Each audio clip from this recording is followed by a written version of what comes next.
I'm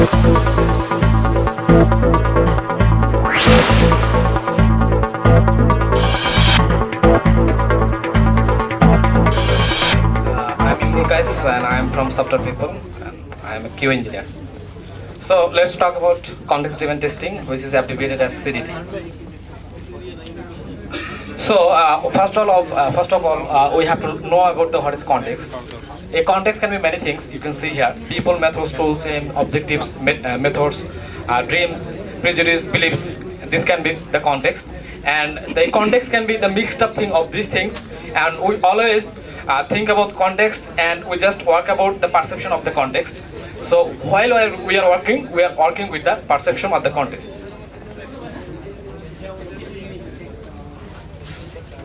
Here is a graphical representation what is the context. Here you can see that the perception of the reality is the context, and this context can be ideas, beliefs, needs, whatever I told earlier. Here is the presentation there, and the perception of this is the context, perception of the context. So what is context-driven testing? Context-driven testing basically is a test methodology, and it is not testing techniques. Remind it. And just context-driven testers, what they first looking around the specific situation where they are in, and just they try to just cope with the situation at every time. So the main point which I have told earlier, that context-driven testing is an approach, not a technique. It's just like Agile Manifesto, there is just a set of values here in context-driven testing, and the task is to do the best practice we can under the certain circumstances. And here are the 7 basic principles of CDT, which I have taken from the CDT schools. If I go through these points, the first one is the value of any practice depends on its context. There are good practices in context, but there are no best practices. People working together are the most important part of any project context. Projects unfold over time in ways that are often not predictable. The product is a solution. If the problem isn't solved, the product doesn't work.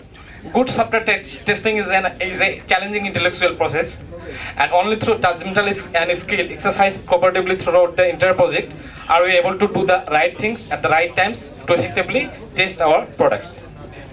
These are the theoretical things. Boring. This is the graphical representation where we can see that the context drives us to some sort of testing, and this context can be we can perceive it from various things: experience, questions and techniques, or feedbacks from previous practices. And this testing, I am calling this some sort of practices. Okay, so here we can see the main point is the context is driving you towards the testing process, not what you will test that will drive you reverse. So there are some circumstances where you can find that it is very difficult to apply CDT. 2 circumstances basically. First one is when someone is taking the responsibility of your product, that he or she is ensuring the quality of the product, but you are not solely responsible for the quality of the product.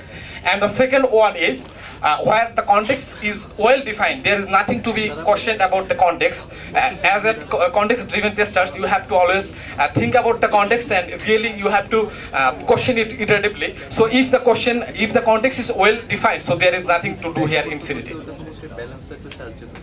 So someone can contrast context-driven testing with agile testing. But here is our guru jumps back. He says that there is some differences. What is the differences? Here is the marking point. However, agile development is a particular set of values that belong to one kind of context. So agile development testing is one set of context, but the real context is much more than agile development testing.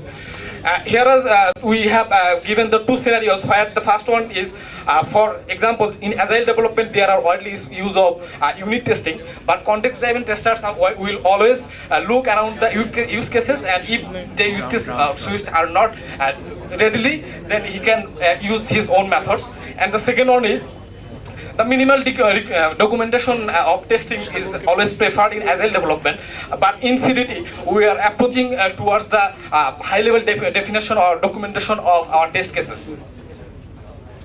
And the main interesting point is the differences between context-driven testing with context-aware testing.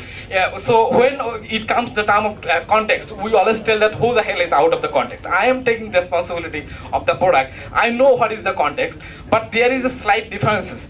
The difference is here when someone looks through the best practices first and to present a specific factors second, then he is out of context. He is mainly context aware. So what you will have to do, we have to think about context part. That context will drive you to a tests or practices. Okay, this is context driven.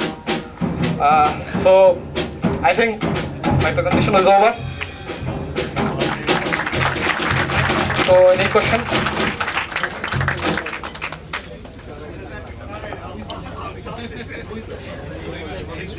Yeah, this is an excellent presentation and I think very relevant topic. Just I would like to query one small thing. Say for example, in agile values or principles. Okay. So for example, you need to have what they call user stories, right? Okay. Because so how do you in your CDT? I mean, how do you incorporate those? Because you are also talking about the use cases, right? And so do you need elaborate? No, use no, cases, I right? haven't told about anything like use cases. Okay. No, I think I heard the term like use case, right? And also the test cases. So how do you basically, because in agile atmosphere, what you have different user stories.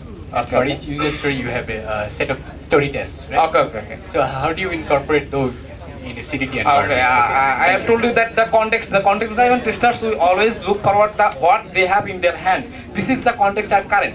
The context can be changed in any time. When the context will be changed, his testing process will be changed. So this way he or she can just take this or handle this. No, I mean, how are you going to address use cases? So, No, I haven't just unit test. I have said this. Use case where I have said this.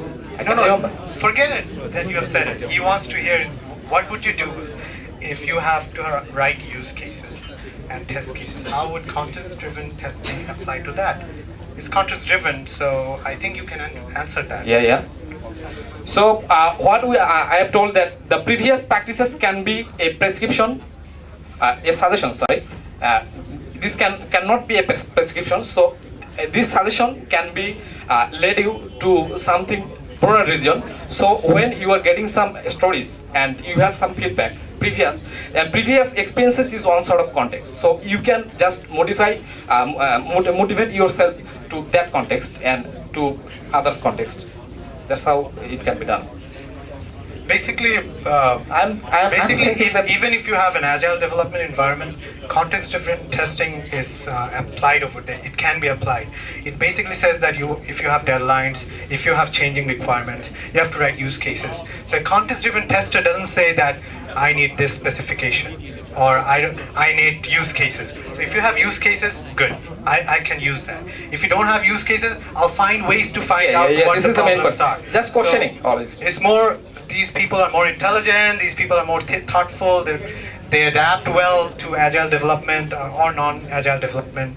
So that's basically what you're trying to say. Okay, I think we can move on to the next topic. Next. There's no more questions. We got one last speaker, an excellent topic, good to great. Would anyone else having any question for this? No? Okay. Our last speaker. Thank you, everyone. Big hand.